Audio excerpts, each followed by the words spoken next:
I don't think I can make the money to buy cheap houses if I'm just selling cheap houses. I'm gonna try this retail thing. So 2020 started and then boom, COVID hit. And when the rest of the world took a step back, I was like, there's my opportunity. I'm gonna lean into this as hard as I can. And my breakout year was what some would say was one of the worst years we've had in a couple decades. Jumped into the real estate space full time. My first transactions were off-market investment properties that had kind of make it on the retail side. And I realized that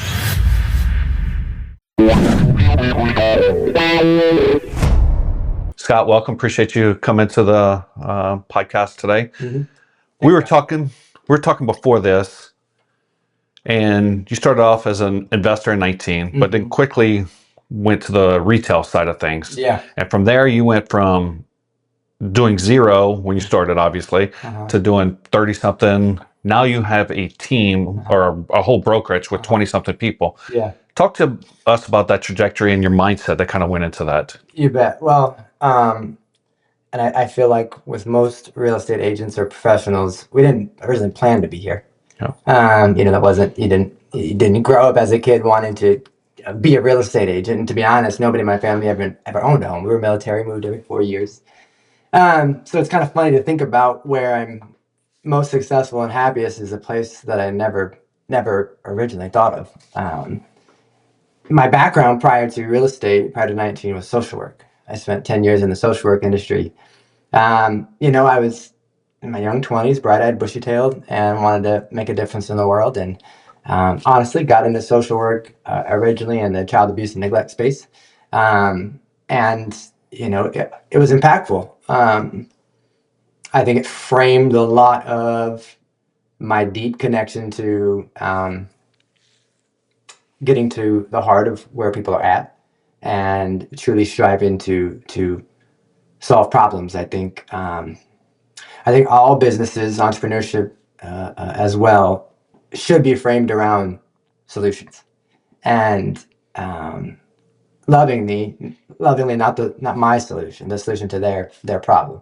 And I think from that, obviously got into social work, which is, I always say, which like the world loved, like when I'd go to parties or coffee or something, and I was, and I would mention I'm in social work, I'm like, wow, how rewarding, how do you get into that? And in the back of my head, it was a great party or get together conversation. But income-wise wasn't getting it done. And I started to think about it. I really believe that when it comes to success, and when I say success, I mean not just outward, not just inward, overall. It's interesting if you take a look at it, where I think it needs to be a balance of outcome in the world and income, right? So when you take a look at social work, where I started in the beginning, it was a very outcome-driven career, and the world loves outcome-driven focuses. But my income was low. Didn't bother the world, but it bothered me. And so I started to work my way into leadership within the social work space. I also got into the Army National Guard at the time, went the officer route. My background is in actually, medevac and movement and mobility ops, coinciding with social work. So, worked my way up. I was to supervisor, then I led 2 social service agencies, and on the tail end of my social work career, I was a regional manager for the Department of Labor. So leadership and operations along with social work has always kind of been my jam. But, I had gone through a divorce tale around 8, actually before 18. And I hit this glass ceiling in the space of social work. I'd gotten to, a very high level at a young age. And, you look at the bank account and you're like, well, the world loves this, right? And I'm as high as I can get for, until someone above me dies or moves out of the way. Is this it for me? And I believe that some of your best entrepreneurs, you have that feeling of comfortability and then immediate complacency. There's really no time difference. You think, oh man, I feel comfortable. Oh crap, I must be complacent. Oh, I gotta move. And I've always been that way. And so I was terrified of staying in one spot, and not just staying in one spot, staying in one spot that didn't fulfill both the outcome and the income, because I think those are necessary for an individual to be happy.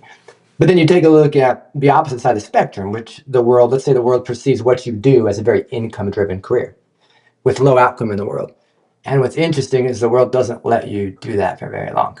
When you think about it, okay, outcome high, they're okay with it. Income low, you're not. Income high, they're not okay with it. Outcome, you're not. So is the key to success really balancing the two? If you move the needle in outcome, are you matching that needle with income, and vice versa? Because if the world sees you make a significant amount of income, but don't believe you're making the outcome, they don't let you stay there very long. They cut you off. We're in a pretty heavy cancel culture, right? And they do it at a very rapid speed. So I was thinking as I was, I had picked up Rich Dad, Poor Dad to go into that divorce, and nobody in my family ever had money. Nobody in my family ever owned a home, and so it was kind of groundbreaking for me. It was like it's like learning math for the first time, right? Or learning a subject that you hadn't been exposed to. And it helped at bare minimum unlock the mindset needed to break a glass ceiling or a barrier. And so I read that book, and I started off market and learning all about it, and chatting with investors, and in 2019 I got my real estate license, and I was still doing a lot of off market stuff. And I turned to I was still in social work at the time. I was still running the Department of Labor. I was doing it as a little side gig. And a funny story is I wanted to learn more about it, and I wanted to get involved in the real estate space, specifically the off-market stuff. And so I saw a bandit sign, and I had called that cash for home sign, and because I had actually put in an application to that company, and like a marketing application, right? So I'd done all these amazing things in my career, and they'd never called me back, and it really ticked me off. Like, I feel like I'm more than qualified for what this is. They didn't respond. They didn't call me back. So I was like, I picked up the phone, I called them, and I said, hey, I have a home you might be interested in buying.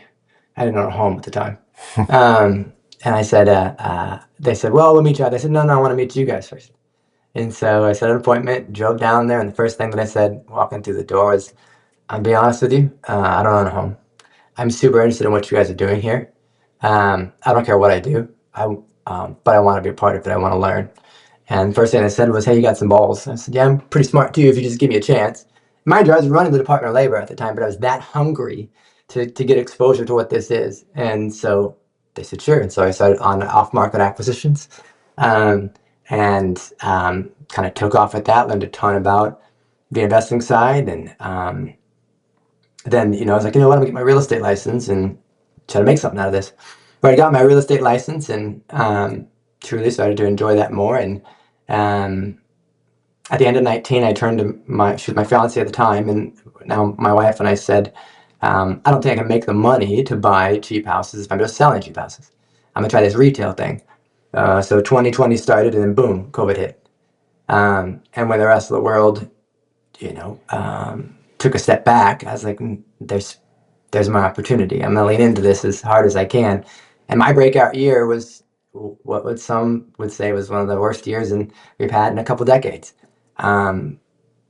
So jumped into the real estate space full time. My first transactions, were off-market investment properties that had kind of make it on the retail side. And and I realized that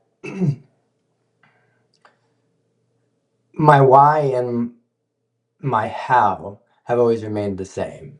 My why is I want to maximize the potential of other people. How I do that, as I found out, and anybody who switches careers, right, is irrelevant. As long as I'm doing that why. I've done it in social work. I've done it in the military. I've done it in real estate. And so had that breakout year in 2020, so 36 units, and hired an assistant, and things were going great. And I remember finishing that year off, and like from the outside looking in, everyone was like, wow, like what an amazing rookie year and all that kind of stuff. And I remember my broker at the time turned to me and said, hey, you can hit 40 next year, 40 units. And I looked at him and I said, I don't know if I'm going to be doing this next year. And he's like, whoa, what do you mean? I was like, I may have hit the goals, if not exceeded them, that I wanted to professionally, but I was not the man that I wanted to be during that year. I wasn't the husband I wanted to be. I wasn't the father that I wanted to be. And that, it just felt wrong. And it goes to show, like, hey, on paper, you can achieve all the goals that you want to, but are you who you want to be during that time? And so, we had sat down and really contemplated, is this something I want to do? I mean, after a breakout year. But, with some guidance, and some growth, I had, scaling is subjective, right? The hardest part about being a real estate professional is 95% of the industry teaches you scaling is one way, more units. And it's a fallacy. It's not. That's not the only way to scale. And honestly, if you think about it, it could be one of the worst ways to scale. Specifically as a real estate agent, because there's a dozen other ways to scale. You can scale in average home sale price, right? That's scaling. How about average commission? That's scaling. And when I had looked at my transactions for that first year, 30 out of 36 units were single-sided, meaning I only repped just that seller or just that buyer. And looking at that, I was like, no wonder I'm exhausted, right? And I had taken a look at my trajectory and the marketing that I was putting out, and I said, what if I get closer to a 50-50, helping someone sell and buy, I could do the same amount of transactions with half the people. Seems more efficient to me, right? Kind of the difference between going from straight up all single family homes in your portfolio to maybe starting with a couple duplexes or multifamilies. And then, as I started to break through some barriers, it really felt like my mission was still the same. My wife, I was still sitting across from people in a living room, just like social work, helping them work through a problem. I just did in the real estate space. And I also felt like not a lot of people were being taught that way. Walk into a room, discover the problem, truly strive to solve that problem for the other person, and then you both get to the outcome. And I feel like even on the investment side, you're taught to listen to the problem and almost negotiate with it, and you can't. That people can see right through that.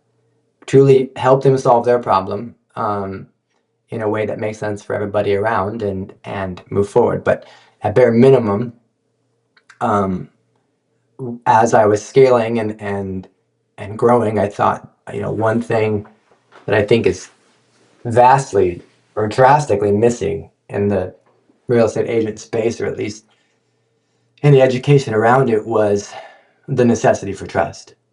And I don't think it's talked about at all in our space. But when you think about human beings and the one emotion that they want with other human beings, I hate to tell you, it's not love. I would debate and argue that trust in itself is the most valuable human emotion you can have, because as well as I do, you have people that you love that you don't trust very much. But with that, and if you really think about that, we're not educated on trust. We're not educated on how to grow trust. It's rarely ever talked about in our space, and I hate that. It bothers me, because I think that's the key, is building trust between you and other individuals. And so when you think about that, I really wanted to break the mold on how agents were educated and how they're grown and the businesses that they scale. And so on the tail end, I built a small team, built the systems and the processes, and at the end of 2023, made the decision to break off of a previous brokerage, get my broker's license because I didn't have it, and in a 3 or 4 month period, that opened up my own real estate brokerage with 3 people, me and 2 others, and then Realty One Group Authentic, and that name is deliberate. I truly believe in authenticity. I think it's the best thing you can be, as an authentic human being, and then give everybody around you the ability to decide whether they want to rock with you or not. Well, and so this podcast came to be after you sat down with my wife, and she came back from that meeting just energized. She said, Scott's a disruptor and he's doing all these things. And And part of what you just talked about with the income and the outcome, I think what people fail to realize is that you can maximize that income category at the expense of trust with other people, and it will burn out eventually. But some people, you have no idea, it could be millions of dollars, it could be hundreds of millions of dollars you make before you burn through all that trust, but eventually it will come crumbling. Yeah. And part of being the disruptor and everything you're saying about authenticity, how important was it, and talk about the place that you were in mentally at the time where you realized that your values were no longer aligned with the organization that you were with? Yeah.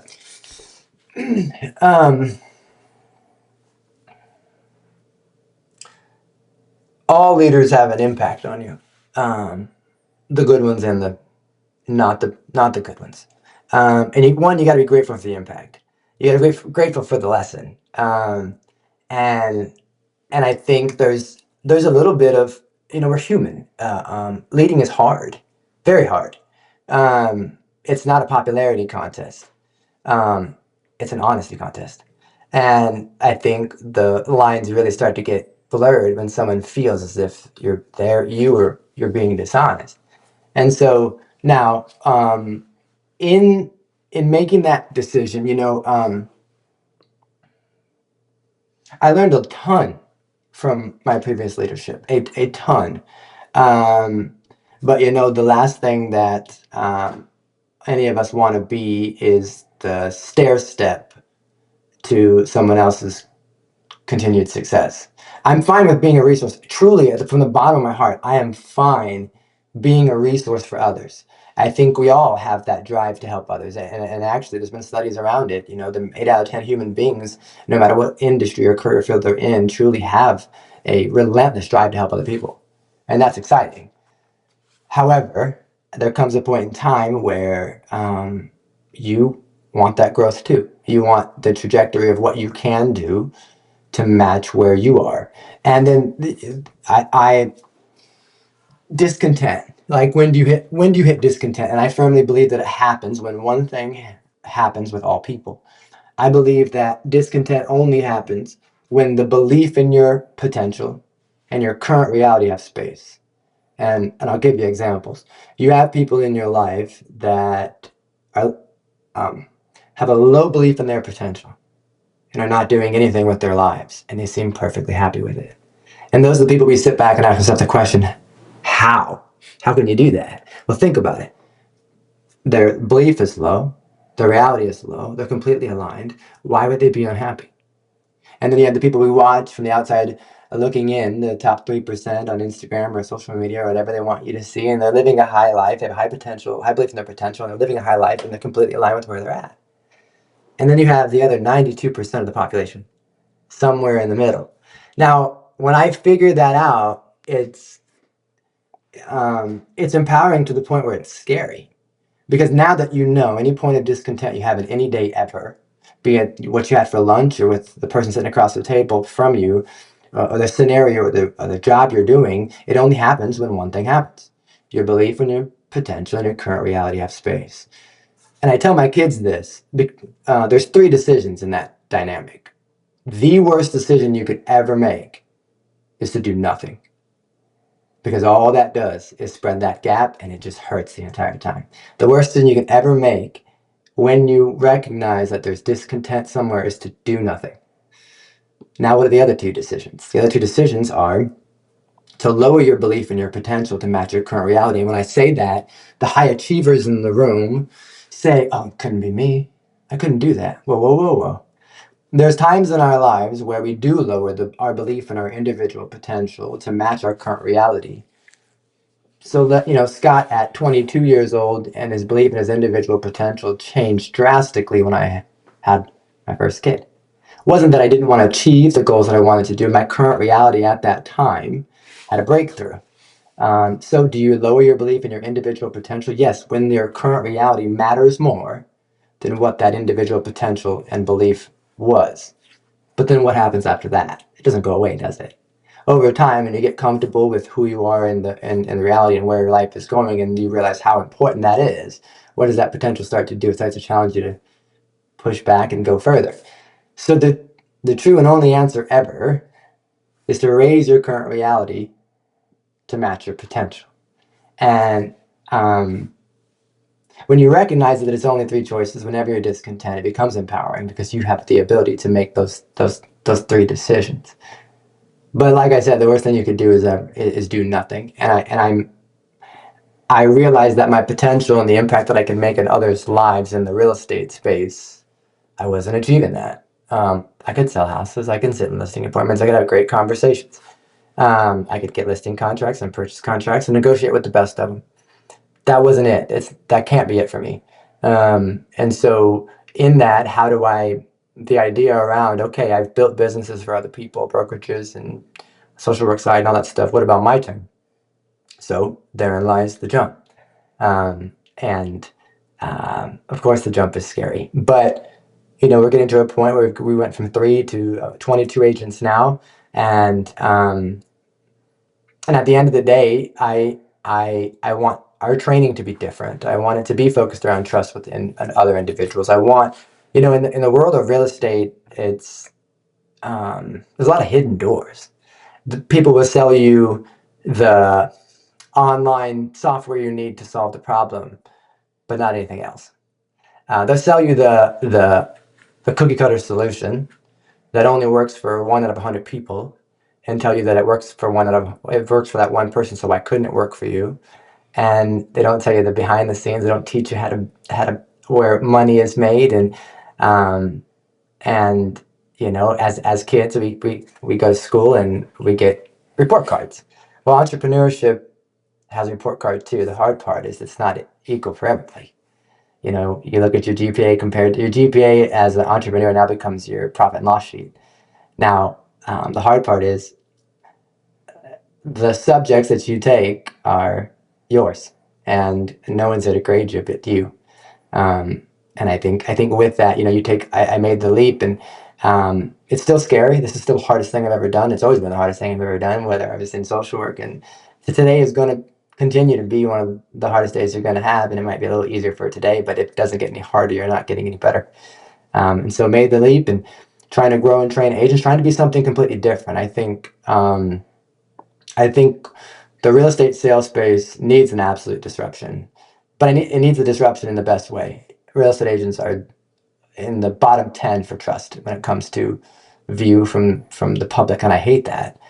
Can I understand it? Yes, I can understand it, but I can at least strive to be a leader that tries to break that mold and try to grow others to lead with trust, and in that everything else follows, the money and the contracts and the growth. And so that's the trajectory we're on. Is we're Realty One Group Authentic. I want everyone to be exactly who they are and happy with who they are and how they solve problems in the real estate space.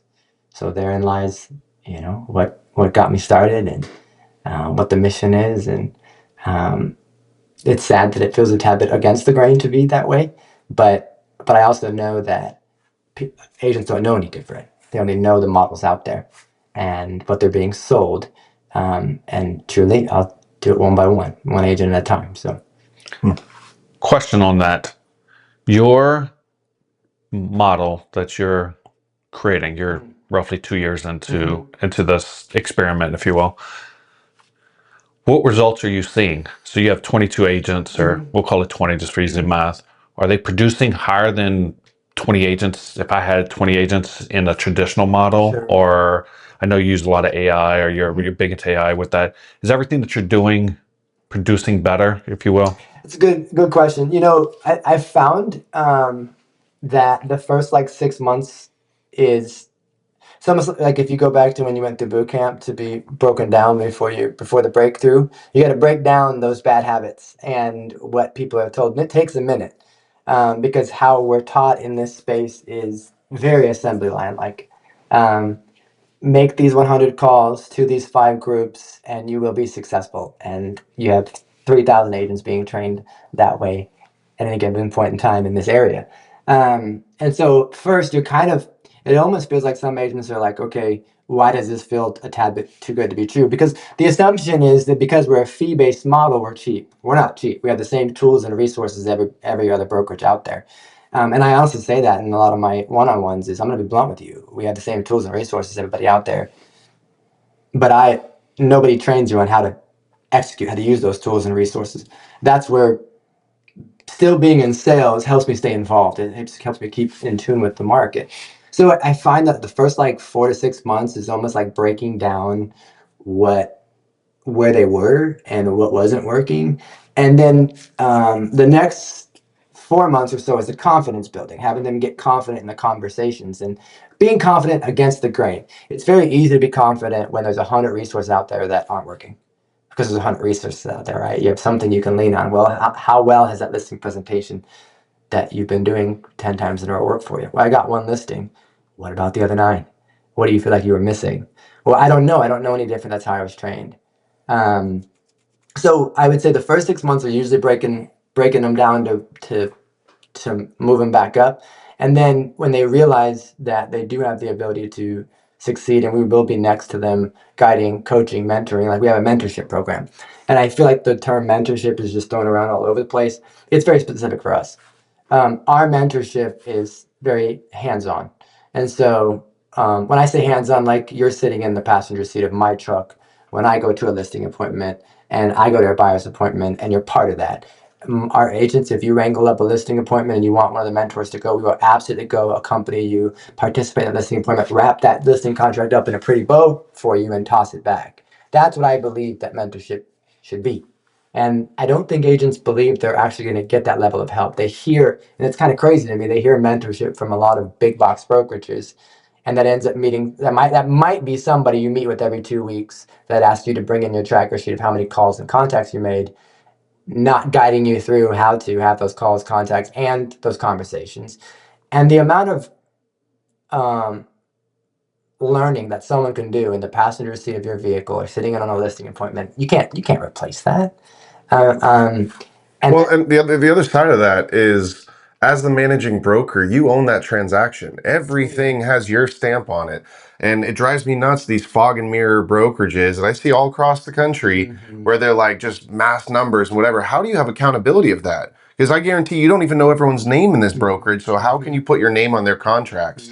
And I think that what was the phrase from School of Hard Knocks, where he uses it over and over again, of you stay small enough long enough, something about that. Well, I'll find it another time. But I think that there's power to staying small like that, because just like, a flame, you grow too fast and too hot, you're going to burn out. And usually that burnout falls on the shoulders of the managing broker, where they're getting slapped on the wrist and they're getting disciplinary because they have no accountability of what's happening.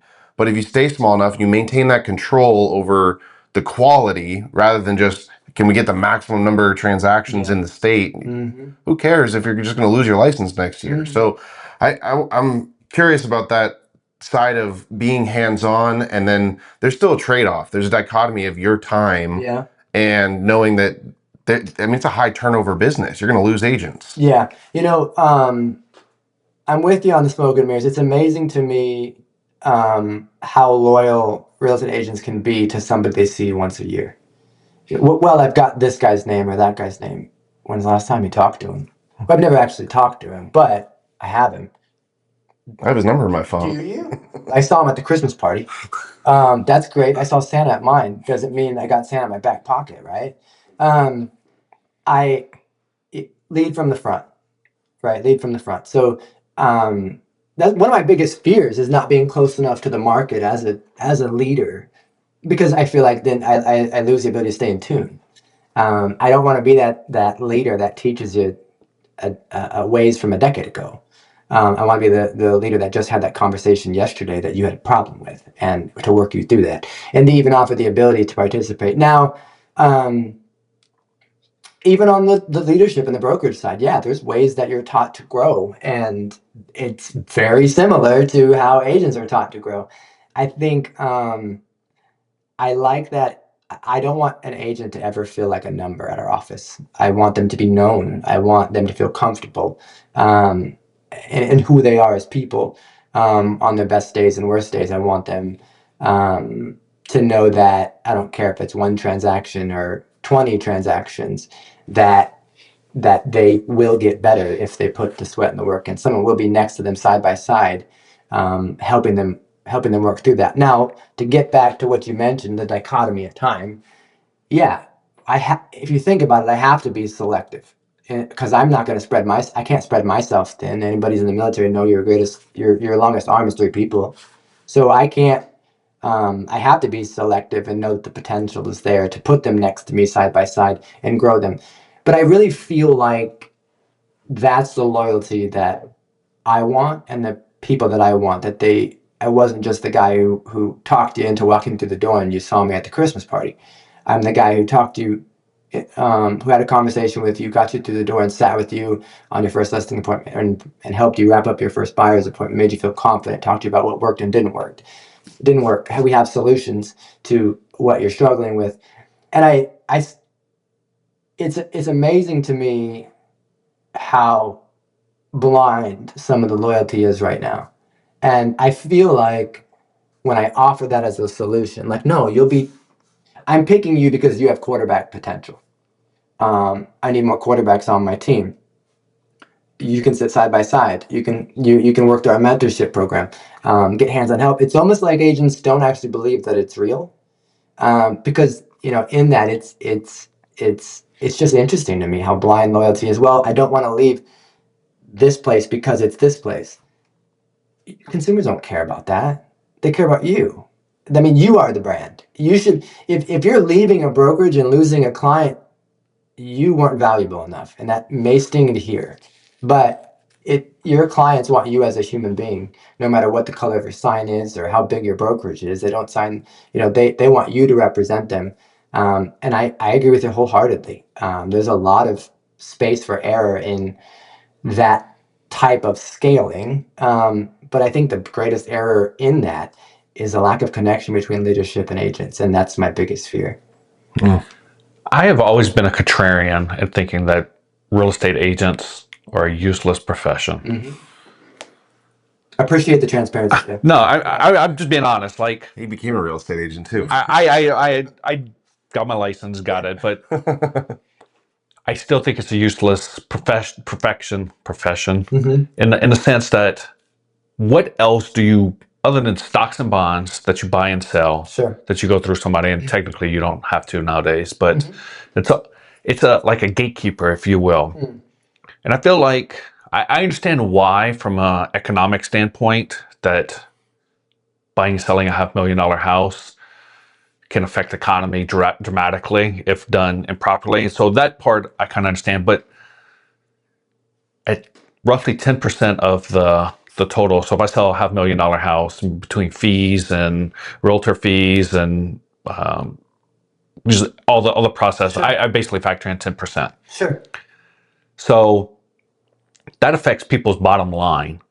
Do you think that the market, that real estate agents are going to be changing with AI, with everything, and kind of the fee structure changing along with? I know there was a lawsuit a couple of years ago on it, and Nebraska changed their rules. What is your vision of the future of it based on things? Because it is the one market, or the one thing that sells, that is like this. Sure.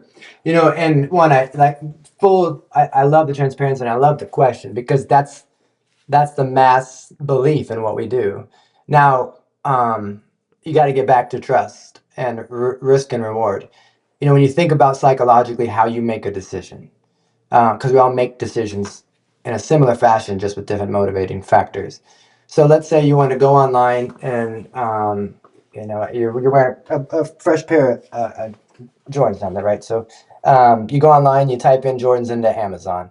Psychologically, let's walk through how that works. First, you click the Prime button, right? Because nobody can wait 2 days for anything. And then what do you do psychologically after that? Well, you see 3 pairs of Jordans, all same colors, all stacked up at the top. How do you make that decision from there? Okay, well, let's assume that they're all, $150 or around that price point. And that was, because one, psychologically, you actually frame out a price before you know a price, right? You got this gut knee-jerk reaction that it's either expensive or too expensive, or, a great price before you've ever looked at the product ever. It's interesting to me. But let's say you have same 3 pairs, one at $175, one at $160, and one at $150. You're like, okay, so $15 difference between the 3. How do you make the decision from there? So let's say the one for $175 has 9,472 reviews. And then the one for 160 has 2,000 reviews. And the one for 150 has 12 reviews.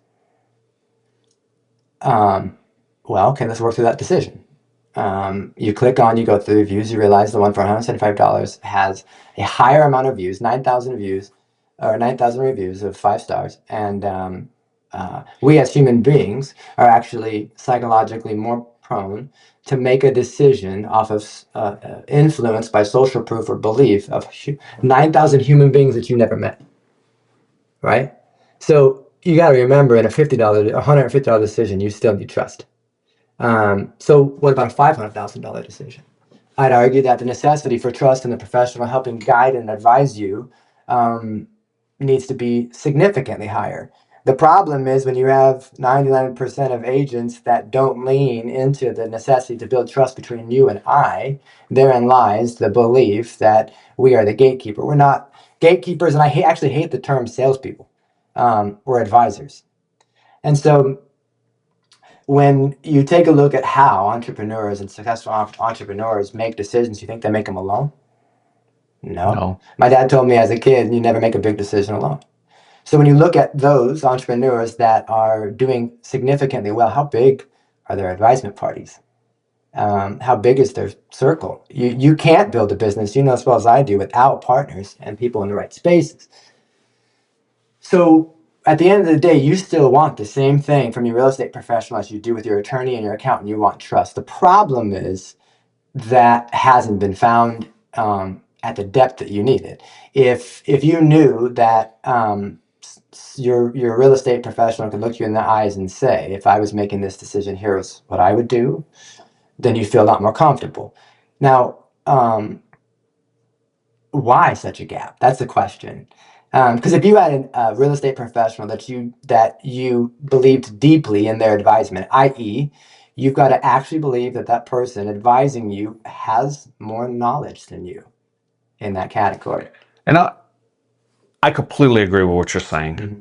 And my problem is more the way it's structured, I guess, more than anything. If I buy and sell a $150,000 home, Mm-hmm. an agent's going to be a lot less inclined to help me than if I'm selling $1.5 million home, where they get 10 times the commission. Sure. And so I had the same issue with financial advisors. I had the same issue with insurance agents, the same issue with attorneys, or anybody that's makes more money off from Higher skilled. Yeah. I would rather a fee-based. You talked about earlier about how your brokerage is fee-based. Mm-hmm. I like fee-based from, okay, I need to buy and sell a house.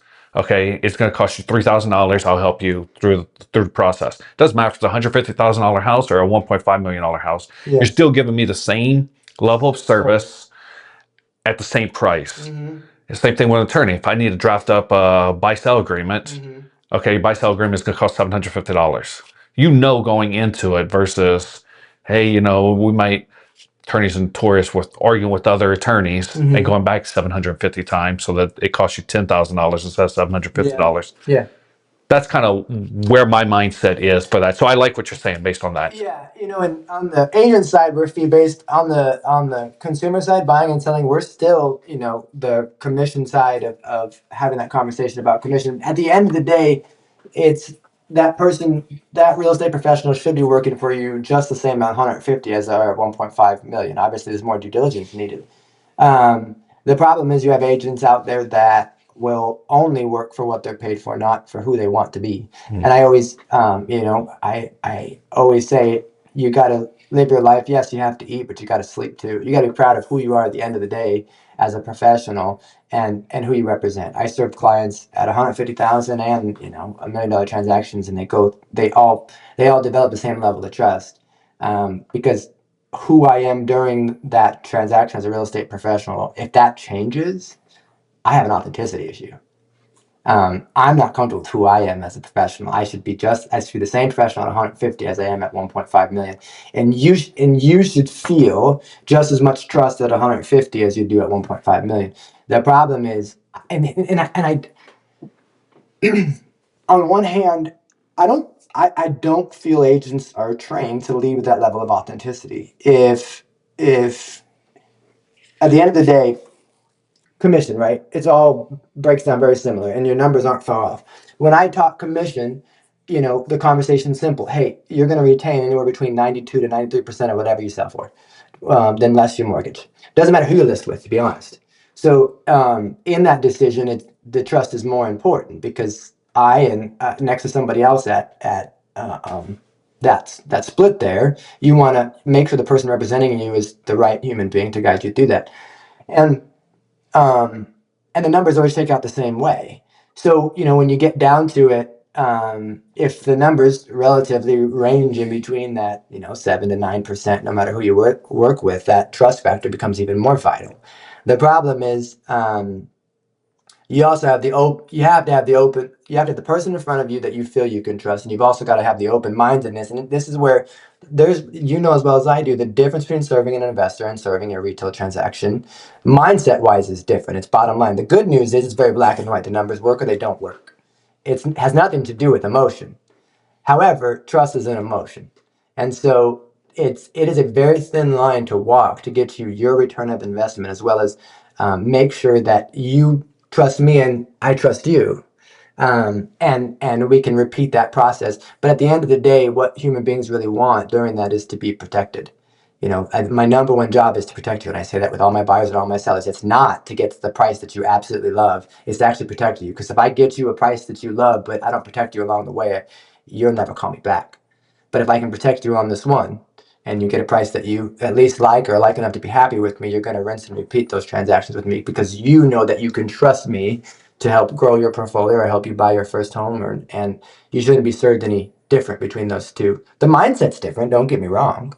But yeah, and on top of that, like I mentioned in the beginning, agents aren't taught to discover the gap there, to the trust factor. What's missing? What does that human being really, really want? Besides the bottom line, we all want to protect people's bottom lines. I would say that's the bare minimum. But the deeper, if someone can sit back and ask you your 10-year goal and truly strive to help you support and exceed that goal. That's where true partnerships and relationships are. Unfortunately, a lot of agents aren't taught to lead with that mindset. Yeah. And on what Ryan's talking about, I think we had the same conversations, my wife and I, when we were setting up our brokerage, and we're not setting it up as we're trying to go out and make a lot of sales. Yeah. It's brokerage is something that we offer our trust, our investors that we serve. But how can we align the incentives with what benefits them? And that's like a daily conversation, is alignment. And I think about every profession, it's a problem. Is you call an electrician and say, hey, should I be concerned with this? And they go, oh, yeah, it's gonna be 10,000. Like, oh, I guess it's going to be 10,000, So the person that you're calling to trust them for advice. And I think that's why financial advisors have such animosity towards real estate agents, because they understand what the word fiduciary actually means. In the real estate agent side, it's not really taught. They say it as a buzzword, but what does it mean to be a fiduciary for your clients? And I think, and this is one of the things you mentioned also, the lawsuit that came out. I was one of the ones saying, and I mean, we talked about it on the podcast a lot, I don't really have a problem with it. And that's contrary to what most people believe, because what I believe is that the rules are there to protect the general public. The real estate commission is there to protect the general public. Yeah. And what was happening was price fixing. Is every buyer's agent in town knows if I put my offer in, I'm getting 2.4, 2.4. What? It's an unwritten rule. You just know it. That's price fixing.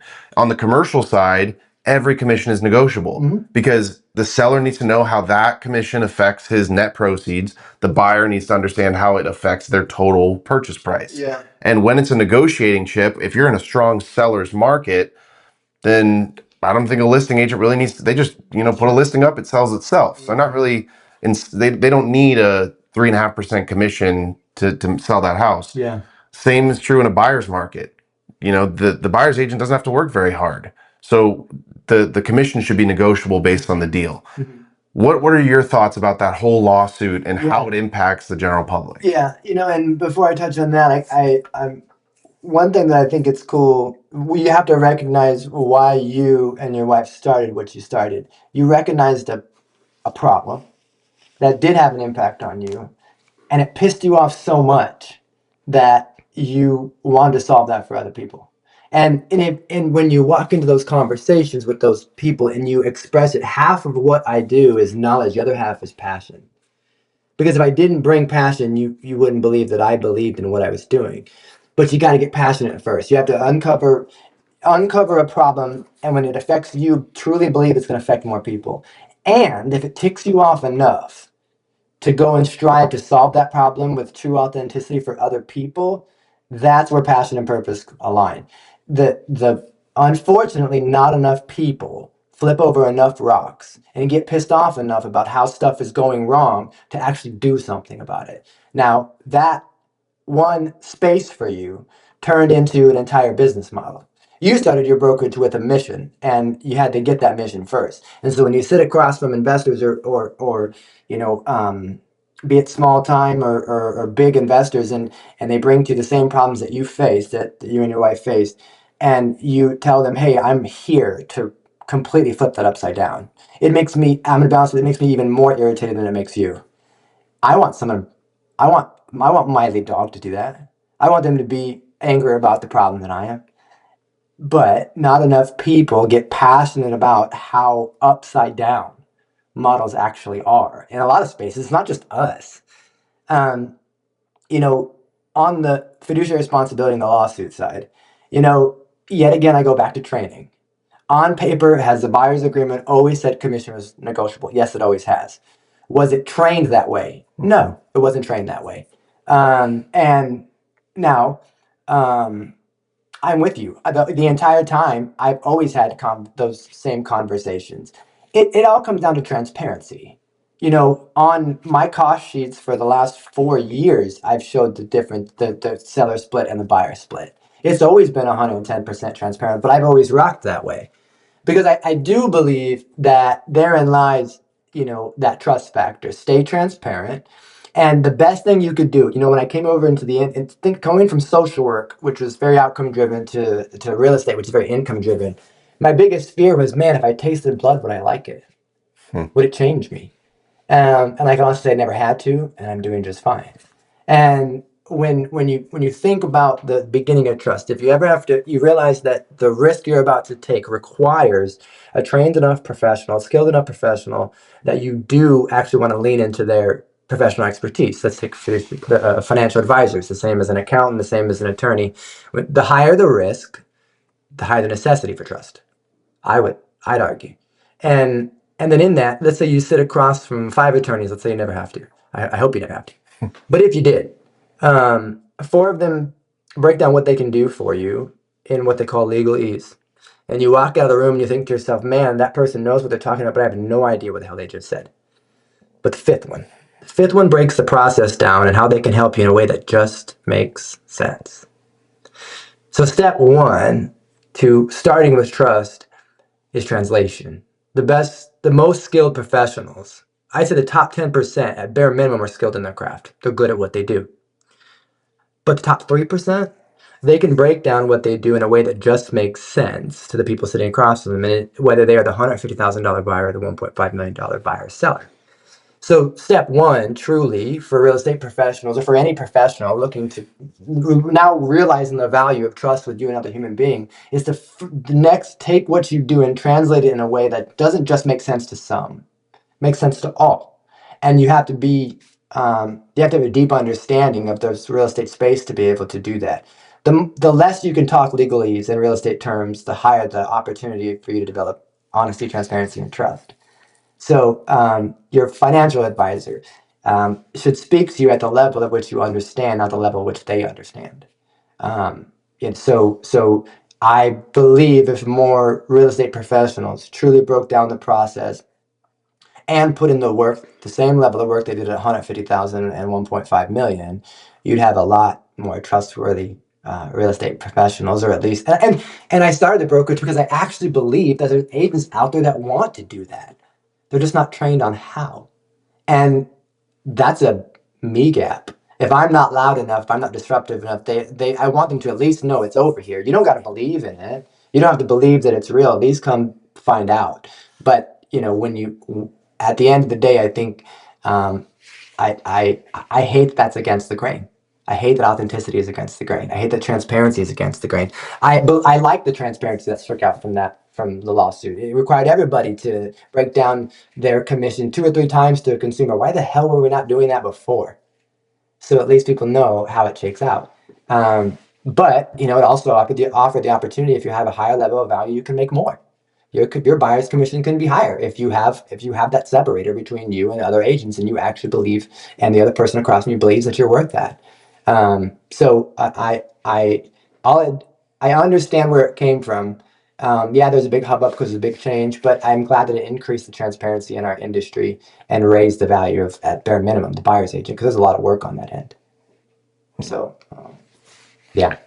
So what is next for you in your, are you continue growing? Are you branching out in other areas? I know before we started talking about mortgage and just other ancillary businesses. Is that kind of what your trajectory is, or what's your, where are you bringing authenticity to? I can't speak today. That's okay. I'm happiest when I was a kid, all the way up through elementary school and even middle school, and every parent-teacher conference I ever had, teachers say I talk too much. I've always enjoyed speaking and talking, and now, most people know me for AI and where I help in the real estate space. And so I travel the nation speaking. Was in Alaska a couple weeks ago, and I'll go to the Philippines in November. Spoke in Las Vegas twice, Miami, Pennsylvania, all over. And I really do love walking into rooms and be it for 30 minutes or 6 hours and having an impact on one person. I don't care if it's one person in a room of 600 or one person in a room of 60. It brings me a ton of joy to help people at least understand how to use tools and resources to break the mold of what they think they know. To kind of scratch that itch of, is there more out there, and is it the fact I just don't know about it? But in that upward trajectory, you're against the grain. And so being loud in a loud space for the wrong reasons gets harder, right? What's next for me is, continuing to grow the brokerage, bring on agents, train them in a way that's vastly different than most. And yet again, show the world that there can and should be trustworthy real estate professionals out there that are and that's the thing, is my biggest fear jumping over to the real estate brokerage side was, is there enough agents out there that want to do different, that want to be different?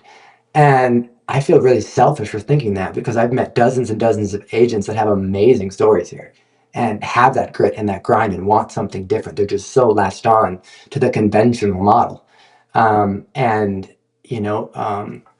But for the few that I can break that mold and get them to take a shot at trusting what we have, we've been very blessed to, I can honestly say, I think only 2 agents in the last 2 years have left.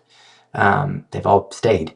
And I think that's because of the we don't say culture, we say culture here, and the authenticity, the honesty, the help, that what they were promised when they walked through the front door was actually there.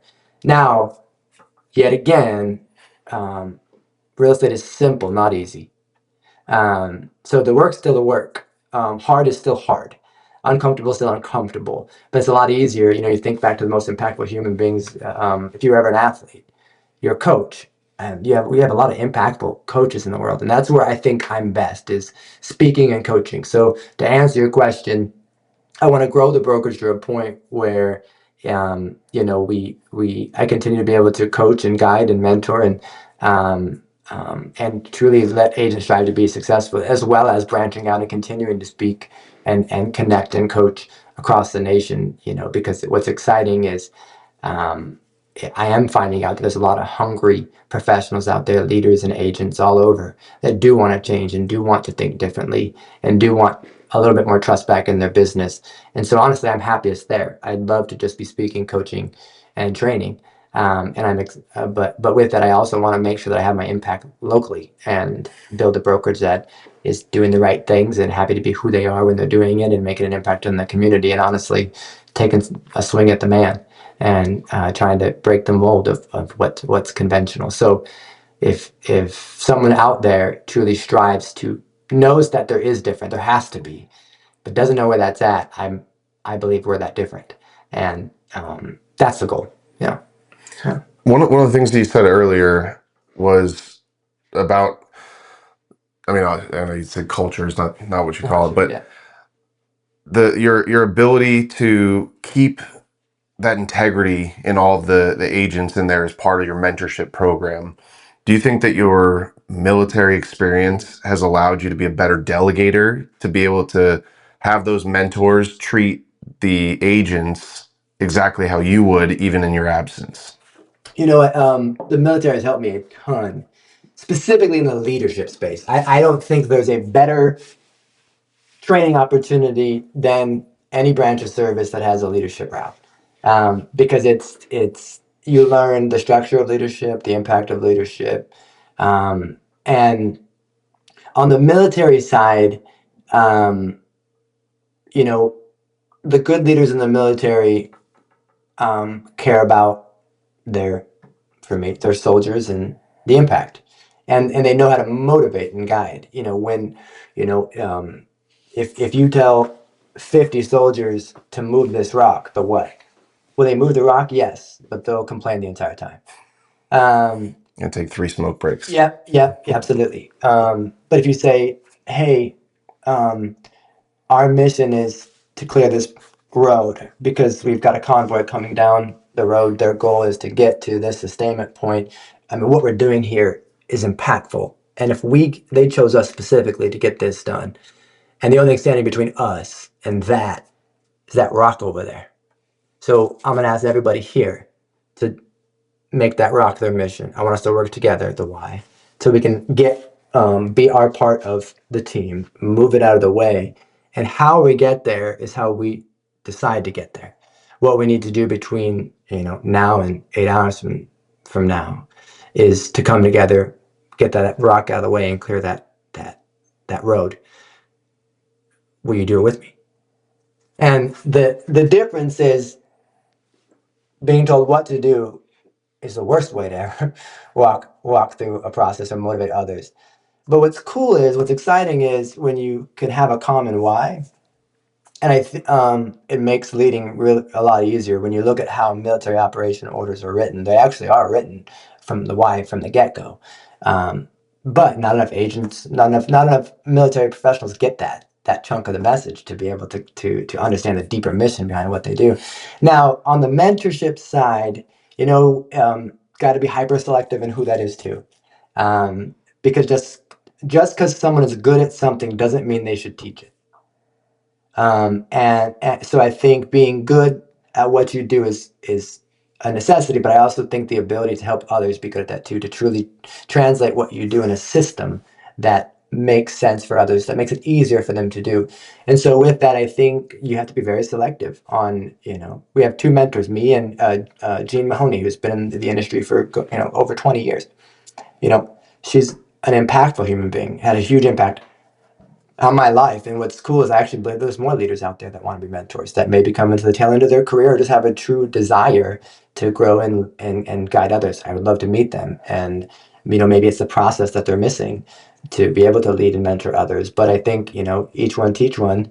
If we can get more fantastic mentors that lead with a system and an impact and help agents get better at, the skills, resources, and just being happy and confident in themselves. And I that's where I want our mentorship program to be. And it's a win-win. I think with the mentorship program, agents that are thinking of starting a team, it's a great opportunity for them to vet out any agents vet in any agents. Where the way our mentorship works is if you want to do our mentorship, it's a 70-30 split for 5 transactions, not forever, 5 transactions. You get 5 transactions knocked out with your mentor, and you can go on our 100% commission model. Or if you're an agent that wants to start a team, I use the mentorship to vet if I want people on my team or not. If we If we did great for 5 transactions, I can see them walking the walk, then I invite them to my team. If they did it, I think they'd be great building their own business and working their own model. Maybe if they didn't want to quite do things exactly how I did, maybe they have their own method, they go into a 100% commission model. So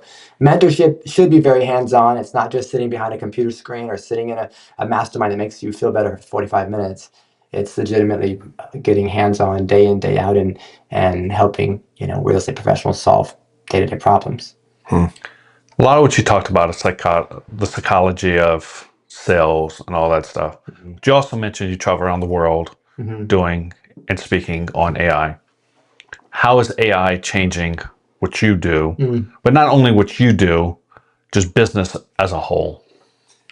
I think we're in the how is it not? I mean, it's almost, we've gone through the sprint of, okay, it's new to us and it's accessible to everyone.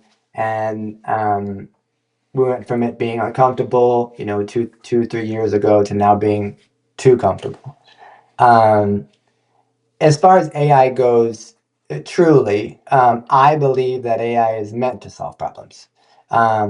It's meant to help others solve problems. It's meant to get personal with you and help you solve some individual, either business or maybe even personally related areas that you need some assistance, coaching, guidance on. Now, where I love to start with AI is, yet again, backwards than most.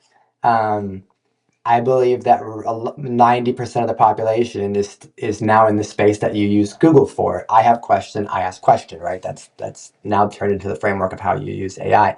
It's transactionally based. And those that are breaking through and breaking or moving upwards don't think transactionally based.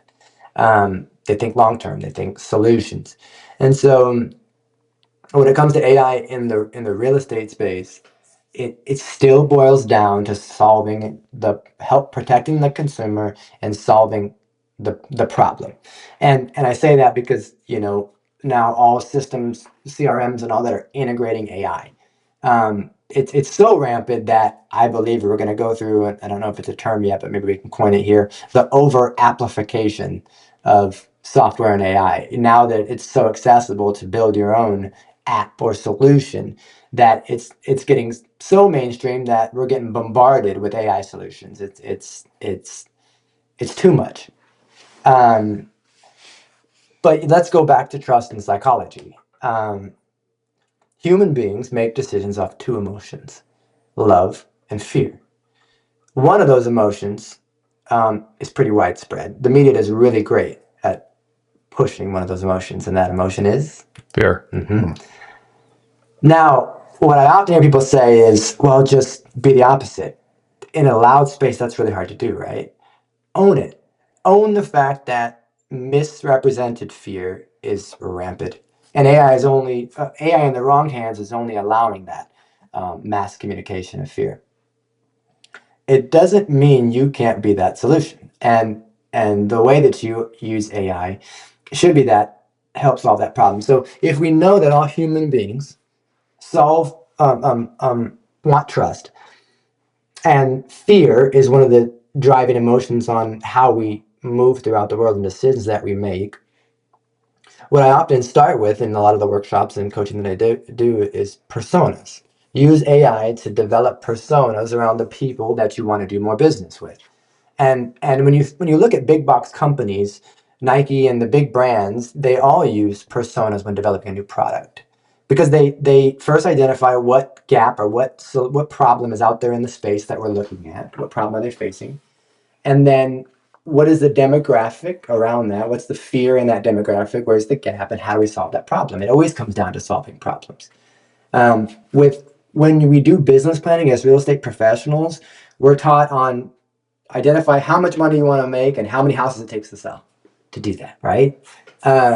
Not the number one question I want to hear from agents is, what problems do you actually find passion in solving?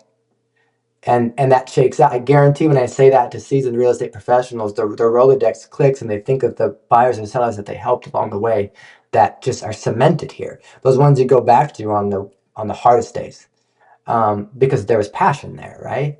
And it was a win-win. I helped you solve a problem that you didn't think you could for your first time or your 5th time or whatever it is. And I at the end of the day, got to look in the mirror and be proud of who I was. There's a niche of people in that demographic, whatever that problem is, be it the first-time home buyer, the veteran home buyer, the boomer demographic, whatever the problem that they're facing, you find passion in solving that problem, right? Now, if you think about it, if all consumer bases or people in general have fears, the goal really is to first identify what problems that I am actually passionate about solving. Because human beings can feel passion, right? And if I'm passionate about solving the problem of downsizing and then estate sales and first-time home buyers, if I truly find passion in that, I should be building my business plan around serving those individuals, solving those problems, getting really damn good at solving those problems. So therein lies the persona. A first-time home buyer is a persona. They have fears. If you understand those fears, if you go into whatever AI platform you're using today, ChatGPT, Claude, Gemini, it does not matter. You can say, please give me a persona for X demographic, first-time homebuyers in said city, Omaha, Nebraska. And it will give you a detailed persona of that human being. You then take that and lean really heavy into what it tells you that they're afraid of. And the most impactful human beings to ever walk this planet were really good at one thing. Influence. The good ones and the bad ones. And I don't need to name names, you can think of them. But in that, I believe the ability to influence is a superpower. And I actually believe all of us have it, a little bit or a lot of it. The key to it is when you uncover, you have the ability to influence others, what you do with that. And that leaves your legacy, right? When you realize that what people are afraid of and you do right by them, that is what I think builds relationships and builds trust and helps solve problems. And think about it, if I truly enjoy solving those 3 problems and I build a career out of that, I get really good at something I love doing, and I get known by others for being really good at something I love doing. I'm passionate about what I do. People believe that I'm one of the best at it. I believe that's where purpose really comes.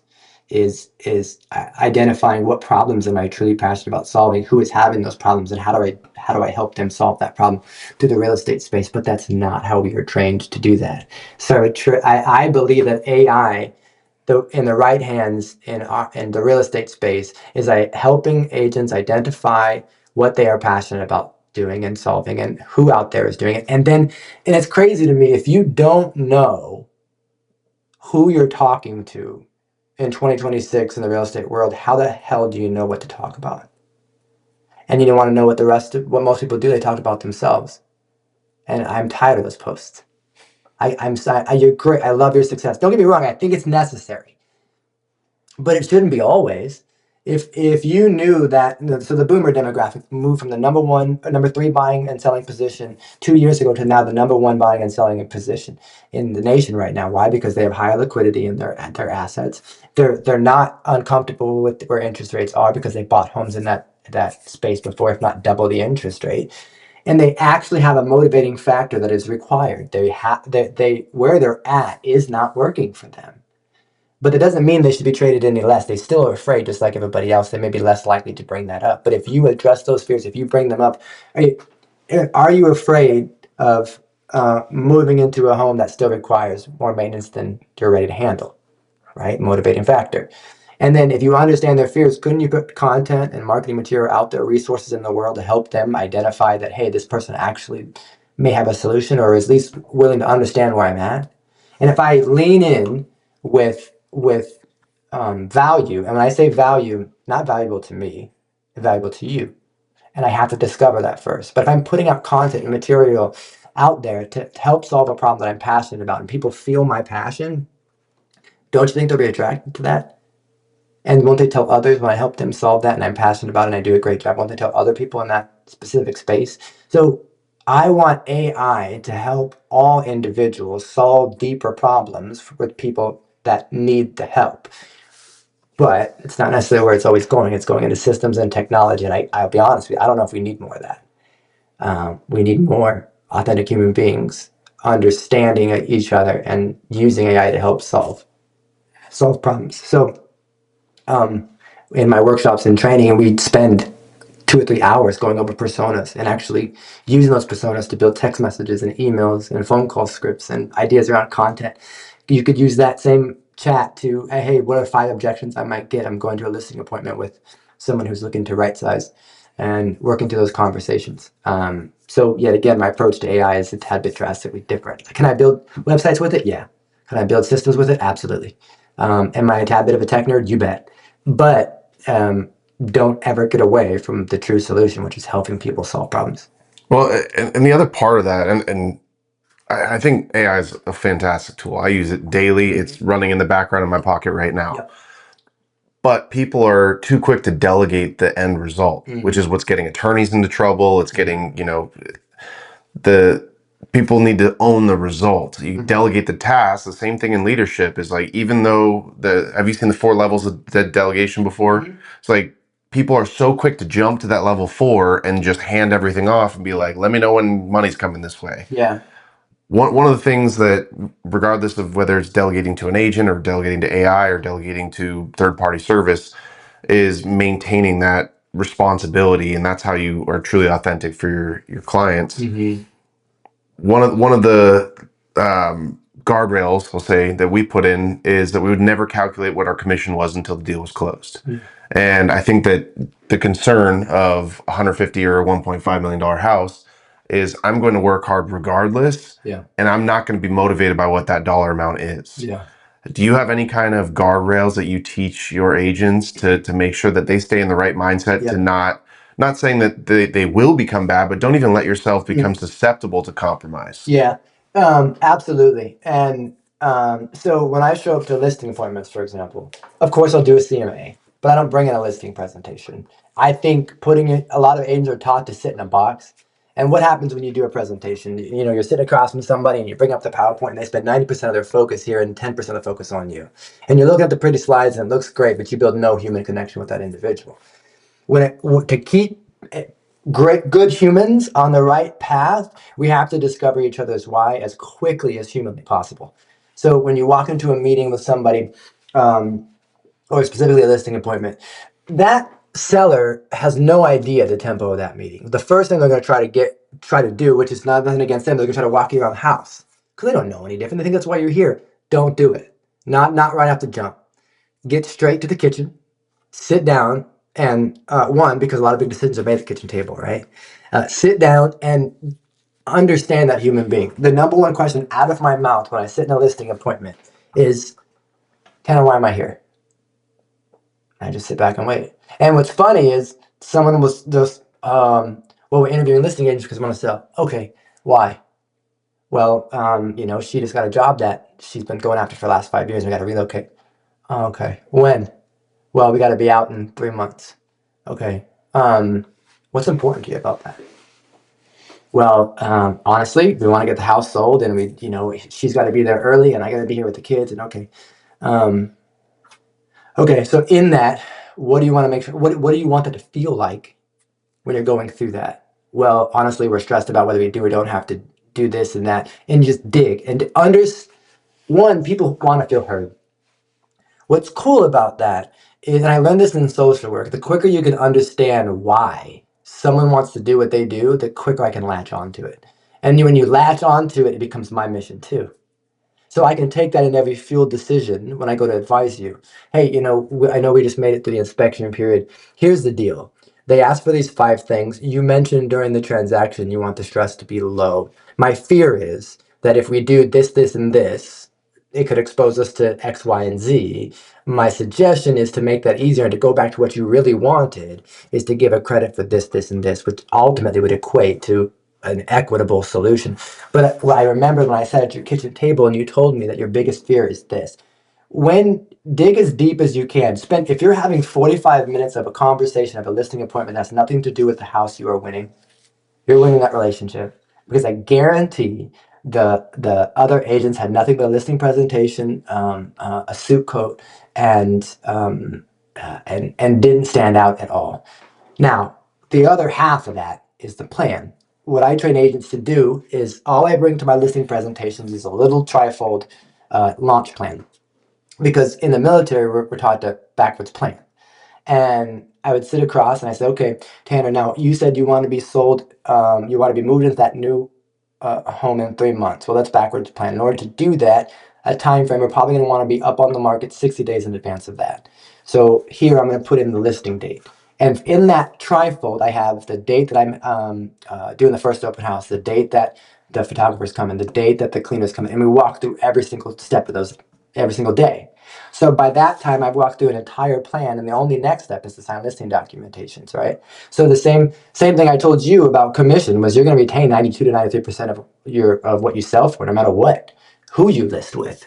But do they have this plan? I'll take a picture of that plan. I'll take that plan, put it on their fridge, and now I've got my marching orders, and they've got the plan on their fridge. But if I didn't sit there and learn 45 minutes about their story, I need to pull that up in my brain when we're going through the transaction, when I'm negotiating for them, right? Well, they said that their timeline is uber important. Your offer's not going to work because I openly said that their timeline was X. And I'm telling you right now, my client's not going to be happy with that because that's very important to them. They also said they want to leave the play place because they don't want to have to worry about anything like that. So we have another offer over here that actually did pay attention to the timeline and is going to be okay with us leaving the play place. That type of stuff matters. But if I don't understand that deeper, how could I ever truly advise you on what to do? At the end of if I don't, we're just talking numbers, and that's all we have to go off of, the intrinsic motivators. Your goal is my goal, and the deeper I can dig and understand that, the quicker I can latch onto it. And now you got two people focused on the same mission, one with a high level of experience in the arena that you want them to have. Did you come up with this on your own? Did someone teach you this? Did you have a mentor? Because it's different play on what you traditionally see, I guess, is why I'm asking. Yeah, it's a great question. So I've been to coaching programs, and I've had mentors, and first the launch plan. I've seen another agent use something like it in a different state, and I loved it. But then what do you do when you identify something super cool? You want to grow it. You want to turn it into your own. So it's molded over time, and now we're building a service model out of it for agents, where if you for a certain fee, if you bring back the launch plan, we'll schedule the cleaner, we'll schedule the photographer, we'll put the listing warranty on there, we'll get your listing documents put together. Show up, have honest conversations, get a plan together, and go do it again. And it all comes out of the problem. The problem was the first couple listing conversations, I was going in and sounding like everybody else because I wasn't there to solve the problem. I was here to do what I was trained to do, which was ass backwards than what human beings actually want. They want to know that you care about their mission. They want to know that you've got a plan, and they want to trust you. You can do those three things. You're not just leaving with a listing contract, you're leaving with the potential of another friend, someone who actually believes in you. So I've seen pieces of it. I just wanted to put it together, and honestly, I have them in my backpack and in my truck. I can show up to a listing appointment 15 minutes from now, run a quick CMA on my phone, check the Zestman because you're going to ask about it, whether I believe it's true or not. I gotta be hyper aware of it. And then I have that launch plan. And when I get that crap out of my way, when I don't have the iPad, I don't have the PowerPoint, I just get to talk. And I get to walk through, okay, tell me more. What do you mean by that? Oh, now, why does that bother you? So if that didn't happen, then what? And all that level of interview came from forensic interviewing and social work. But I dig. And what's cool is someone gets really vulnerable. And when people get vulnerable and express to you what really matters to them, you get to make the decision of whether you want to do right by them or not. And one of the things that you said earlier was about I never wanted to taste the blood because I was afraid that I would like it. Mm-hmm. And I think all these psychology skills can be used to make people feel more comfortable, to build trust, and to genuinely do right by them. But the same skills can be used to manipulate them and take advantage of them. And I think too often in the sales books and the sales coaching programs, they teach people to say the right things to manipulate. Yeah. How do you stay on that line of integrity so that you don't taste how sweet it is to just manipulate and get an easy sale? Yeah.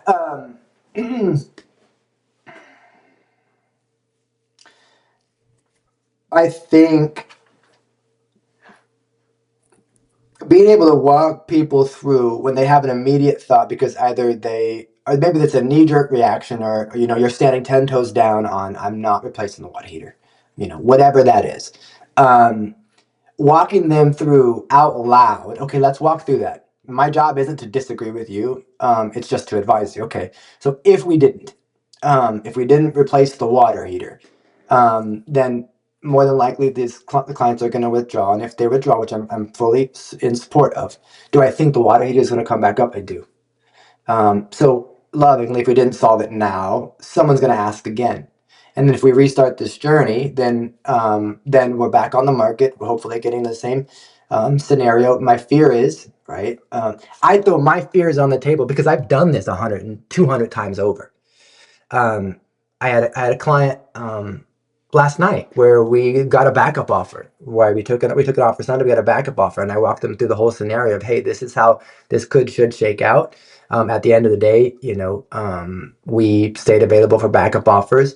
My fear is if this doesn't happen, then this. When you walk people through psychologically a road that you can see it going down, you let them walk that path with you, and you watch them say, okay, that makes sense. I hear what you're saying. I didn't think about that.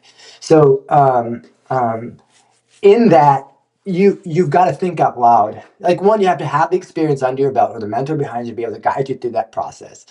And then you got to be able to think out loud, allow them to know where your mind is at and why you're making that decision. The worst thing you could do is hide why you're pushing that decision or guiding that decision. Because if they know the ingredients of the decision, they're okay with the outcome. If you hide what's cool about humans is we can feel trust and we can feel the lack of. You can feel when something isn't trustworthy. And that's the salespeople that are being way too strong with sales and not too honest with you. I love that. I don't think that's ever going to go away. Can some people get amazingly good at blurring that line? Yes. But it always shakes out. It always ends up coming out. When you lead with authenticity and you lead with transparency and you lead with truly discovering another human being, that's when true passion comes out. And the good news is you can at least try to be the human being that does right by others. So a lot of what I do is against the grain. Everything from who I recruit to how I grow to how I go and have a listing. But what excites me is it allows me to have a different mindset and view on everything. How AI is used, what's going right or wrong in the real estate space. And I'm grateful for that view because it's vastly different. But then it just takes execution. It takes people walking through that listing launch plan and being guided through it to realize how easy it is. And then they go out and they get everything out of the way and they get to have a great conversation and they have a plan in place and they come back and feel like they actually got their stuff together. But yeah, I mean, there's great tools, resources out there, but you've got to kind of mold them and always lead from the angle of trust. And I just find that makes things a lot more personal and it always makes stuff better.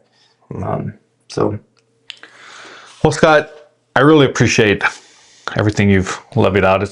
I think your social work background plays a lot into what you've done. You can see the psychology in it and all that stuff.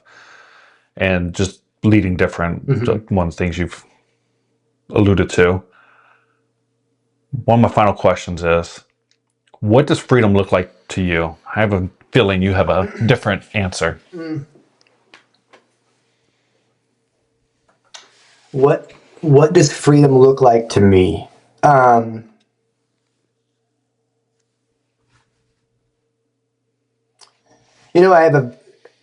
It's more of a vision than it is a concept, I guess. So right now, balancing the sales production with the leadership, I'm still in it. I'm very active in it.